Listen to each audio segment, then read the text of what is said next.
सर्वांना नमस्कार। आजच्या व्हिडिओमध्ये आपण 75 मिमी लांबीच्या 12 इंच कोपर पाईपच्या कॉर्नर आणि टी जॉइंट कसा तयार करायचा ते शिकणार आहोत। उद्देश्य, हा व्हिडिओ तुम्हाला उपयुक्त आहे। कोपरा आणि टी जॉइंट काढा आणि विकसित करा। रेखानुसार जॉब्स तयार करा। ब्रास कॉर्नर आणि टी जॉइंट, पृष्ठभागावरील दोष स्वच्छ आणि तपासा। हे प्रॅक्टिकल करण्यासाठी लागणारी साधने, उपकरणे गोळा करूया।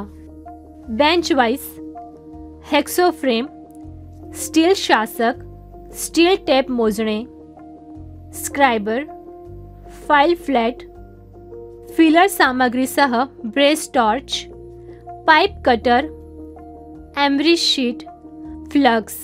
हे व्यवहारिक करण्यासाठी आवश्यक साहित्य: कोपर ट्यूब 12.5 मिमी व्यास, 30 सेमी लांबी। कोपरा संयुक्त काढा आणि विकसित करा। दिलेल्या परिणामानुसार नळ्या कापून घ्या। स्केच मध्ये दिलेल्याप्रमाणे लांबी 75 मिमी आणि व्यास 12.5 मिमी मोजण्यासाठी स्टील रूलर वापरा। मार्कर किंवा पेन्सिल वापरून ट्यूबवर मापन चिन्हांकित करा। कटिंग प्रक्रियेदरम्यान तांब्याची नळी स्थिर ठेवण्यासाठी बेंच व्यासमध्ये सुरक्षित करा। आपण ट्यूबवर केलेल्या चिन्हासह हेक्सो ब्लेड संरेखित करा।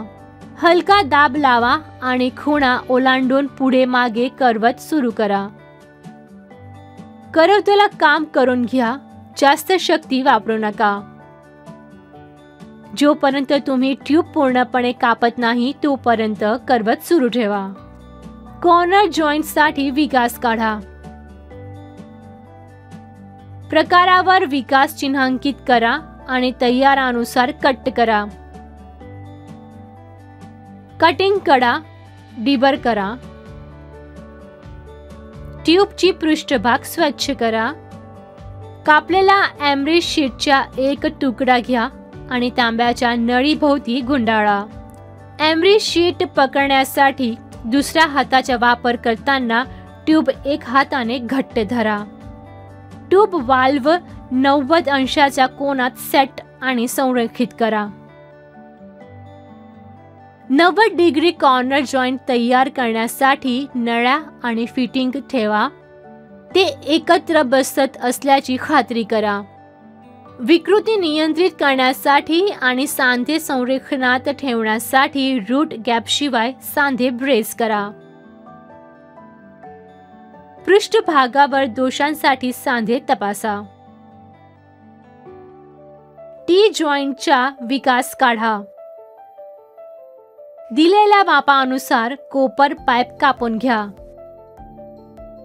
कोपर मधील शाखा पाईप्स चिन्हांकित बाहेर रेखा कापून तयार केले जाऊ शकतात।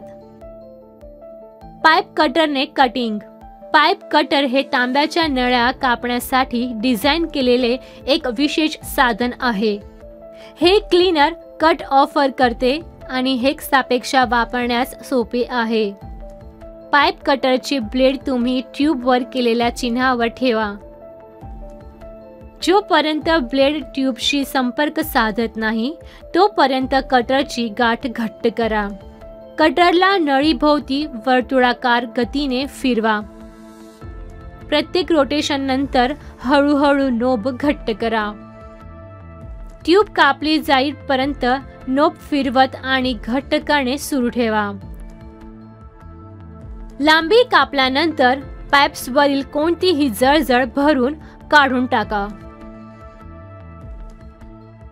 पाईपच्या योग्य आकाराची खात्री करा। 90 डिग्री शाखेसाठी विकास तयार करा।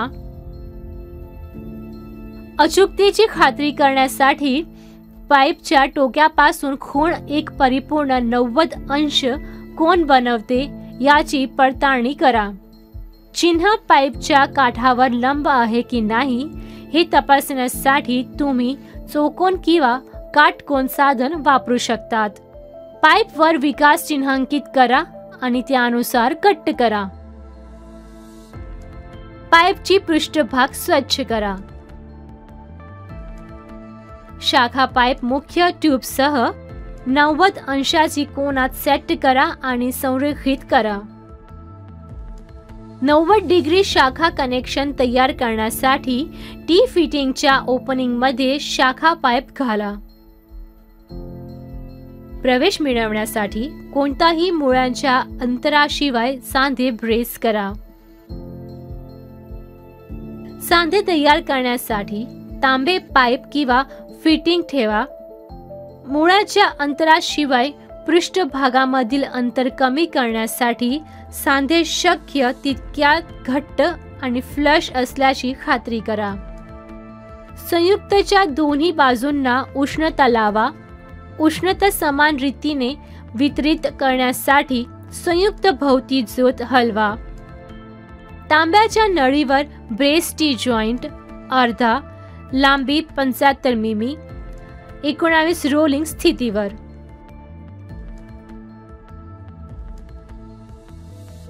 ट्यूब ब्रेझिंग मध्ये येणारी एक अडचण म्हणजे ब्रेझिंग पूर्ण झाल्यानंतर ट्यूब मध्ये विरूपण किंवा ट्यूब अलाइनमेंट. ब्रेझिंग करण्यापूर्वी घटक गरम केल्याने गरम आणि गरम न केल्याने भागामधील तापमानाचा फरक कमी होण्यास मदत होते, ज्यामुळे विकृती कमी होऊ शकते. कॉर्नर ब्रेझिंगसह एक कठीण सामान म्हणजे विकृती, ज्यामुळे कोपरा कोन 90 अंशावरून कमी होतो. तांब्याच्या नळीवर ब्रास टी जॉइंट. सर्व पाईप आणि ट्यूब वेल्डिंग मध्ये येणारी एक अडचण म्हणजे वेल्डिंग पूर्ण झाल्यानंतर पाईप्स आणि ट्यूबचे विकृतीकरण किंवा चुकीचे संरेखन. विकृती टाळण्यासाठी किंवा कमी करण्यासाठी वारंवार वापरण्यात येणारी एक पद्धत म्हणजे वेल्डिंग करताना पाईप्स किंवा नळाच्या फिक्सरमध्ये क्लॅम्प करणे आणि क्लॅम्प्स काढण्यापूर्वी त्यांना थंड होऊ देणे. ट्यूब वेल्डिंग हे पातळ शीट मेटल वेल्डिंग सारखेच आहे. वेल्ड जॉइंट वगळताना पाईप वेल्डिंग प्रमाणे त्रिमितीय वक्र आहे. तसेच वेल्डचे मूळ प्रवेशयोग्य नसल्यामुळे आणि आतील पृष्ठभाग व्यातात द्रव्याच्या संपर्कात असल्याने भेदक मानके उच्च आहेत. दोन सामान्य ट्यूब वेल्डिंग दोष खूप आता प्रवेश करणे किंवा प्रवेशचा अभाव आहे.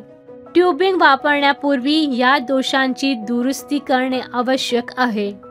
बट जॉइंट व्यतिरिक्त पाईप वेल्डिंग मध्ये डेव्हलपमेंट मिळवणे आणि योग्य जोडण्यासाठी टेम्पलेट तयार करणे अत्यंत आवश्यक आहे. या व्हिडिओ ट्युटोरियलमध्ये आम्ही कोपरा आणि टी जॉइंट कसा काढायचा आणि विकसित करणे, ड्रॉइंगानुसार जॉब्स तयार करणे, कोपरा आणि टी जॉइंट ब्रेस करणे, पृष्ठभागावरील दोष स्वच्छ आणि तपासणे याबद्दल चर्चा केली आहे. हा व्हिडिओ पाहिल्याबद्दल खूप खूप धन्यवाद. कृपया तुमच्या प्रशिक्षकाच्या मदतीने हे प्रॅक्टिकल करा.